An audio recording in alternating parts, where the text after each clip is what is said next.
Hello friends, मैं doctor Sahabjeet Rala. आज आप मेरे साथ पढ़ेंगे new topic comparison of the acidic character of the carboxylic acid with phenol. तो if we talk about here, this is the acetic acid और यहाँ पे हमारे पास जो ये फिनोल है, तो दोनों में से जो है वो कौन ज्यादा स्ट्रॉन्ग एसिड है। तो we have to compare the acidic character of the carboxylic acid with the phenol. So let's start out of these which is more stronger acid. So let's start from the acetic acid. If we say that ये जो acetic acid है उसको हम इस तरह से लिख लेते हैं, तो this is acetic acid.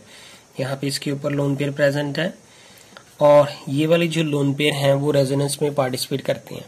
तो अगर ये रेजोनेंस में पार्टिसिपेट करेंगे तो ये यहाँ पे शिफ्ट कर जाएंगे और ये पाई बॉन्ड यहाँ पे चला जाएगा, क्योंकि ऑक्सीजन की इलेक्ट्रोनेगेटिविटी जो है वो ज्यादा होती है than that of this carbon.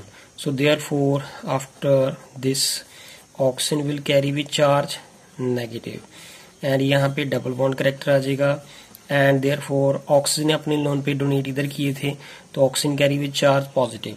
So therefore after this oxygen being an electronegative element do not acquire the positive, तो यहाँ पे इलेक्ट्रोनेगेटिविटी जो है वो वीक हो जाती है O और H के बीच में. So therefore it is easy to lose the proton from here. तो अगर मैं इसकी बात करूं तो ये वाला जो अपनी इलेक्ट्रोनेगेटिविटी इस तरफ डोनेट कर देगा, क्योंकि ऑक्सीजन जो है वो मोर इलेक्ट्रोनेगेटिव है, तो therefore it withdraw the electronegativity toward itself. So therefore what we will get here CH3, यहाँ पे CO के ऊपर कौन सा चार्ज आएगा, नेगेटिव, एंड हियर यहाँ पे क्या आएगा, ये वाला, और साथ में इसने H पॉजिटिव लॉस कर दिया. तो आफ्टर लूजिंग दिस प्रोटोन, तो एसिटिक एसिड ने जो प्रोटोन लॉस कर दिया, तो हमें ये चेक करना है कि ये जो एसिटिक एसिड है after losing the proton is whether resonance stabilize और नॉट. तो therefore if we talk about here कि ये जो इसकी रेजोनेटिंग स्ट्रक्चर है वो मैं यहाँ पे लिखने लगा हूँ कि यहाँ पे डबल बॉन्ड करेक्टर आ चुका है. सो ये वाली स्ट्रक्चर जो थी वो मैंने यहाँ पे लिख दी. So know what will happen here कि ये वाला बॉन्ड, ये वाला पाई बॉन्ड है, तो oxygen is more electronegative than this carbon, so therefore it withdraw the electronegativity toward itself. तो ये वाला बॉन्ड जो लोन पेयर यहाँ पे आ जाएगा. तो therefore what we will get here CH3C and here is O के साथ यहाँ पे ये डबल बॉन्ड करेक्टर आ जाएगा, यहाँ O के ऊपर जो है वो नेगेटिव चार्ज है. So therefore if we draw the overall resonating structure जो है इनकी सबकी ड्रा करके देखी जाए, तो देयरफॉर वी ऑब्जर्व दैट कि दिस नेगेटिव चार्ज जो है that disperse on the two electronegative element which is the oxygen.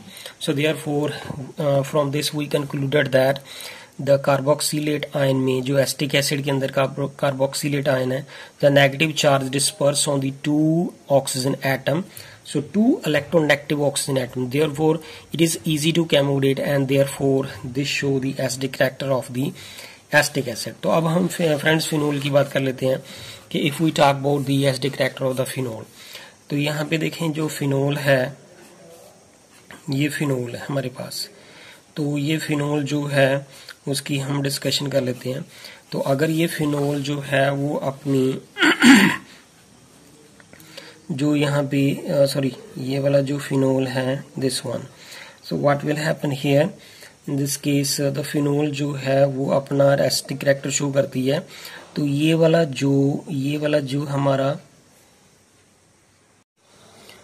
Friend ये हमारे पास जो फिनोल है, तो अब अगर हम इसकी फिनोल की बात करें तो ये वाला जो बॉन्ड है वो इस तरफ विथड्रॉ कर लेगी ये. तो therefore we will get here what, we will get the phenoxide ion. यहाँ पे ये जो फिनोक्साइड आयन बन जाता है after losing this proton. So know what will happen here, so यहाँ पे ये जो देखें, अगर ये जो फिनोक्साइड आयन है यहाँ पे ये जो नेगेटिव चार्ज है that is only on the one oxygen atom, but in the case of the carboxylate ion the negative charge disperse on the two oxygen atom. So therefore it is difficult to accommodate the negative charge for the single oxygen atom. यहाँ पे oxygen atom एक है, यहाँ पे acetic acid के case में जो carboxylate ion है उसके साथ दो ऑक्सीजन एटम लगे हैं which is the electronegative element.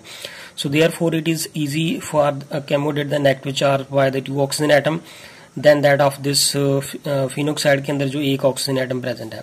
So therefore we from this we concluded that कि ये जो हमारा एसिटिक एसिड है जो एसिटिक एसिड है that is the stronger acid than that of the phenol, because in the case of the phenol यहाँ पे acetic acid के केस में the negative charge disperse on the after losing this proton the negative charge disperse on the 2 oxygen atom, but here in the case of phenol after losing this proton the negative charge is only on the 1 oxygen atom. So therefore from this we concluded that acetic acid is a more strong acid than that of the phenol. So thank you friend, अगर आपको मेरी video पसंद आए please इसे like करें and subscribe करें मेरे channel को और कमेंट्स करके बताएं. Thank you friends.